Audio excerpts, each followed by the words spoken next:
Levítico capítulo 22. El Señor habla con Moisés para que él le diga a Aarón y a sus hijos que deben tratar las cosas santas bien y dedicarse completamente al Señor, no profanando su santo nombre, porque de lo contrario ellos serían eliminados del pueblo de Dios.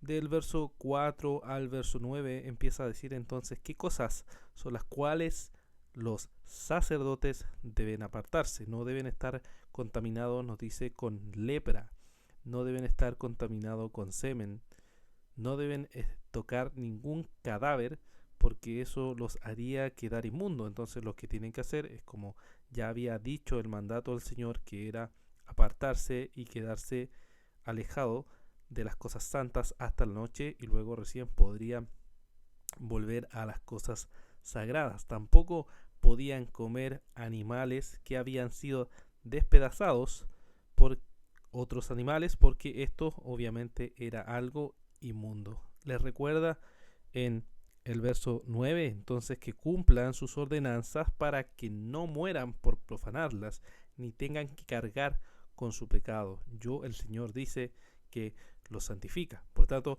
los sacerdotes deben estar apartados de todo esto. Luego del verso 10 al verso 16 vemos que los que pueden comer de las comidas sagradas, aparte obviamente de los sacerdotes, son los esclavos y los criados de los sacerdotes que eran nacidos en casa.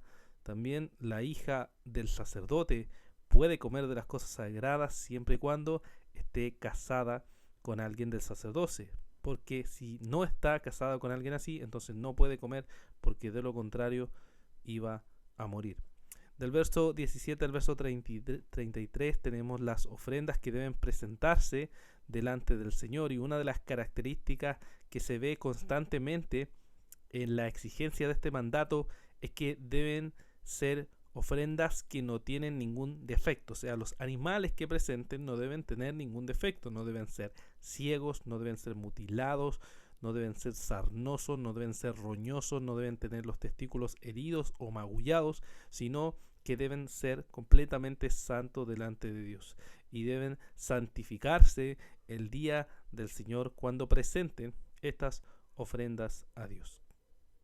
Este capítulo entonces, hermanos, nos lleva a meditar en que es muy importante considerar como sagrado lo que Dios ha considerado como sagrado. Especialmente los sacerdotes, especialmente los líderes de la iglesia, deben considerar con sumo cuidado lo que es sagrado.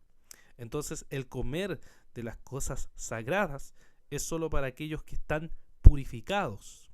Y recuerde que ahora esta comida que nosotros tenemos ahora en el nuevo pacto es la cena del Señor, que nos recuerda y que nos muestra la gran obra de nuestro Señor Jesucristo estableciendo el nuevo pacto.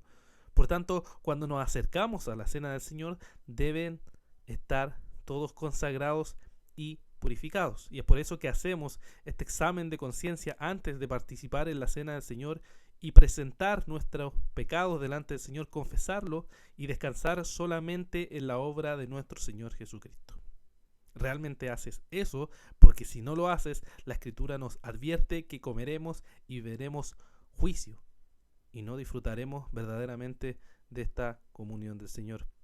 También podemos ver que estos sacrificios que se presentaban delante de Dios tenían que ser perfectos, no tenían que tener ninguna mancha, ninguna falla, nada. Y sabemos que en el nuevo pacto el sacrificio perfecto por nuestros pecados fue hecho por nuestro Señor Jesucristo. Él fue el Cordero inmolado, Él fue el Cordero limpio, Él fue el Cordero sin ninguna mancha, sin ningún defecto, totalmente perfecto. Jamás pecó, jamás tuvo ninguna mancha. Es nuestro sacrificio perfecto. Y esto nos llama también a nosotros, entonces, a presentarnos como sacrificio vivo delante de Dios. Si el sacrificio perfecto ya fue entregado, ahora nuestras vidas deben consagrarse, entregarse, purificarse al Señor como un sacrificio limpio y agradable a nuestro Señor Jesucristo.